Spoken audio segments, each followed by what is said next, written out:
Hello दोस्तों, कैसे हैं आप लोग? उम्मीद है सब ठीक ठाक होंगे।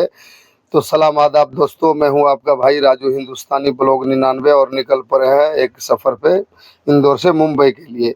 तो वहां से निकलते ही पेट्रोल पंप पे आके अपने मुंशी जी को रिसीविंग दे देते हैं। उसके बाद आ जाते हैं होटल में चाय पीने के लिए। मैं हूं नसर भाई है। चाय पीने के बाद सेंटर पॉइंट के टोल टैक्स को कर लेते हैं पार और सफ़र रखते हैं अपना कंटिन्यू। और उसके बाद जो है कि पूरा इंदौर को मैं कर लेता हूँ पार। और इंदौर पार करने के बाद में एक डेढ़ बज चुका है और आ जाते हैं होटल में खाना खाने के लिए। वो बहुत ही बढ़िया होटल है।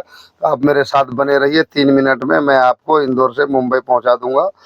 तो ठीक है, हम खाना खा लेते हैं। खाना खाने के बाद में अपनी गाड़ी लेके निकल जाते हैं अपनी मंजिल की ओर और पहुंच जाते हैं गुजरी घाट। गुजरी घाट को कर लेते हैं पार। और उसके बाद जो है कि ये इसी हाईवे पे अभी हमारे को उतरना है। तो अपना सफ़र कंटिन्यू रखते हैं, पहुंच जाते हैं सिंधवा बॉर्डर, मध्य प्रदेश का बॉर्डर। और ये बॉर्डर को हम कर लेते हैं पार और सफ़र रखते हैं अपना कंटिन्यू। और शाम होने वाला है तो हम होटल पे अपनी गाड़ी रोक लेते हैं, चाय पी लेते हैं, शीशा साफ कर लेते हैं। फिर अंधेरा हो जाता है, अपनी गाड़ी लेके निकल पड़ते हैं अपनी मंजिल की ओर। कुछ ही दूरी तय करने के बाद हम पहुंच जाते हैं महाराष्ट्र बॉर्डर पे। महाराष्ट्र बॉर्डर को भी हम कर लेते हैं पार, सफ़र रखते हैं अपना कंटिन्यू। और पहुंच जाते हैं हम finally Dhulia. Dhulia toll tax पे धुलिया पार कर ले आऊँ। और उसके बाद जो है कि अपना सफ़र कंटिन्यू रखते हैं। फिर मालेगांव पहुंच जाते हैं। मालेगांव भी टोल टैक्स पार कर लेते हैं। उसके बाद जो है कि टोल टैक्स पार करने के बाद में अपना सफ़र कंटिन्यू रखते हैं।